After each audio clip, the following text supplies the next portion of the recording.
अली बाबा, जी हम साहिबा। ये पौधों को पानी देकर फिर सारे पत्ते वत्ते निकाल देना, जो सूखे पत्ते हैं ना वो निकाल देना। नजर नहीं आते तुम्हें? जी बेगम साहिबा, मैं कर दूं अभी।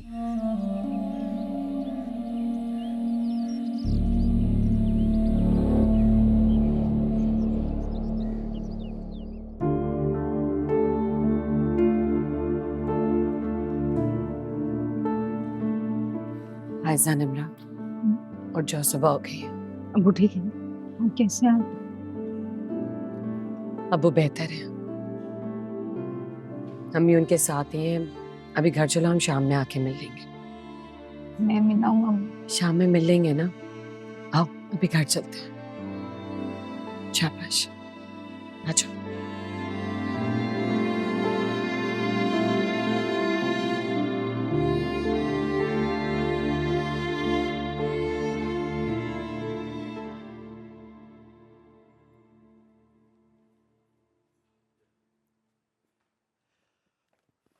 Good morning.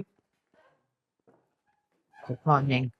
Good morning. अरे क्या कर रहे हो यार भाई, प्लीज, इस घर के कुछ उसूल हैं, उन्हें तोड़ नहीं सकते हम। मॉम की तरबियत भूल गए? मॉम कहती हैं गुड मॉर्निंग नहीं, सलाम करना चाहिए। क्यों मॉम? चुपचाप नाश्ता करो। जी।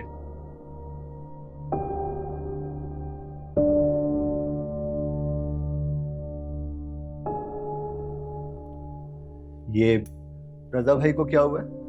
इन्हें क्यों सांप सूंघ गया है?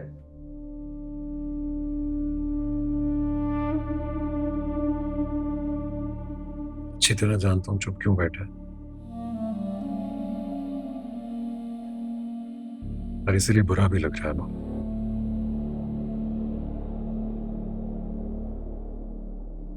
लेकिन क्या करूं, बोल नहीं सकते ना। इसमें हंसने वाली तो कोई बात नहीं।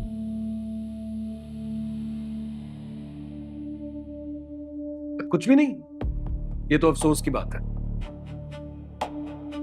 लेकिन मैं आपसे ये पूछना चाह रहा था कि आज आप दोबारा से अपने उसूलों पर वापस आकर हम सबके साथ नाश्ता करेंगे, राइट?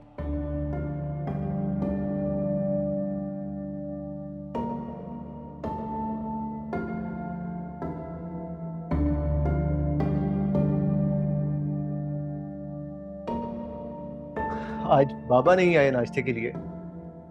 उनके कहने के मुताबिक उन्हें कॉफी का मग दे दिया गया था, उन्होंने पिया और वो चले गए। और कुछ?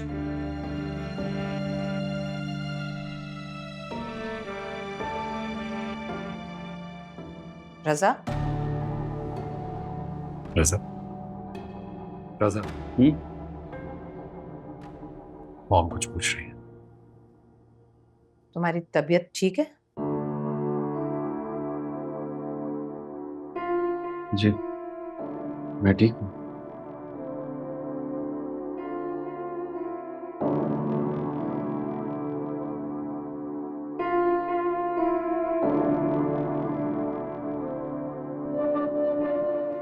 मैं चलता हूँ। नाश्ता तो कर लें आप। लेट हो।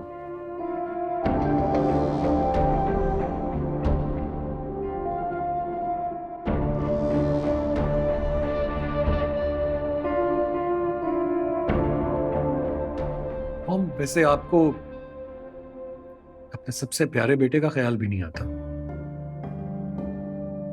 अच्छी तरह जानती थी आप, जब कुछ चल रहा है उसके दिमाग में, नाश्ता नहीं करना चाहता होगा, उसे भूख ही नहीं होगी, लेकिन सिर्फ और सिर्फ अपनी अना को तस्कीन पहुंचाने के लिए आपने उसे डाइनिंग टेबल पर बुला लिया। ये क्या बदतमीजी है?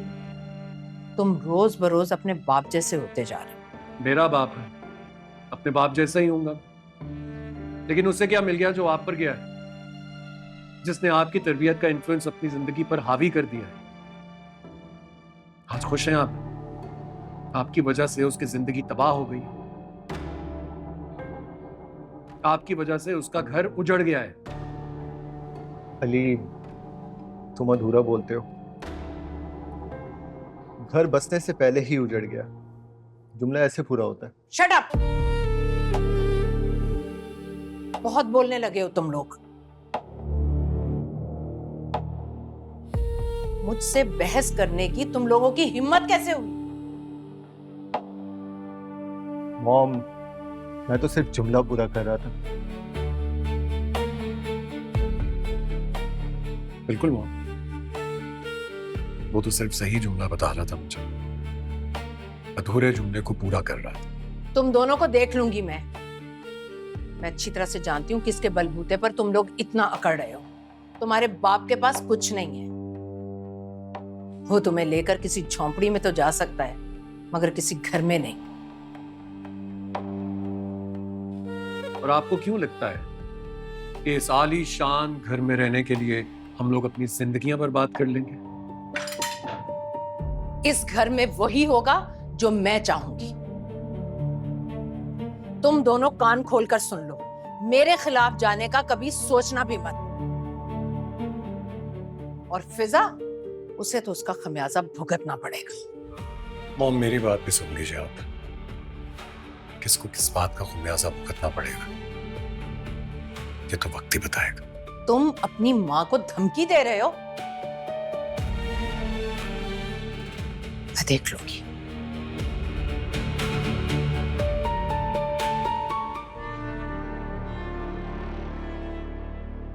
अली बैठो, नाश्ता कर लो। इस बेसुकूनी के आलम में किसे भूख लगेगी?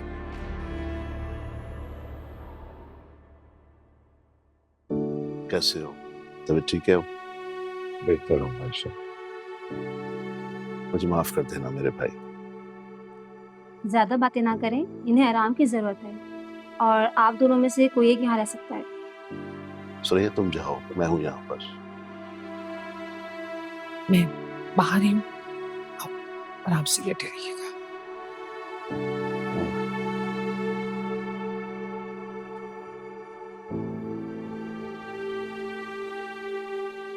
भाई, कदीम ने अच्छा नहीं किया फिजा के साथ, बिल्कुल अच्छा नहीं किया।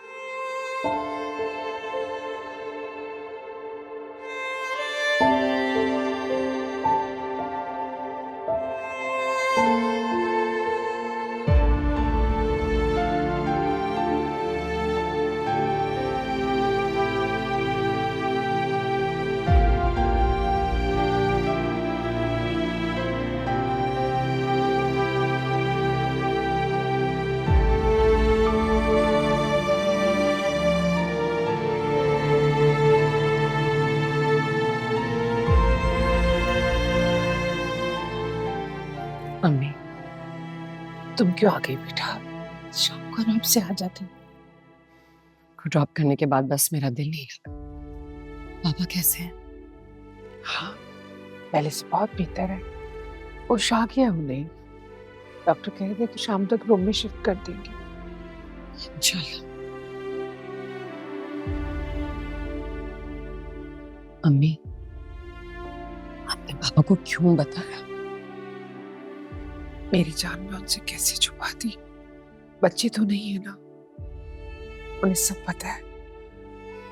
उससे पूछ रहे थे कि तुम इतने दिनों से घर पर आकर क्यों बैठ गई हो, तो मुझे मजबूरन उन्हें बताना पड़ा। मुझे क्या पता था ये सब कुछ हो जाएगा।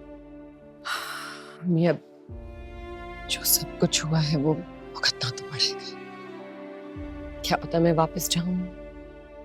आप सच कहती हैं। कब तक झूठ बोलेंगे, कब तक अदाकारी करेंगे? पापा को बर्दाश्त करना ही होगा।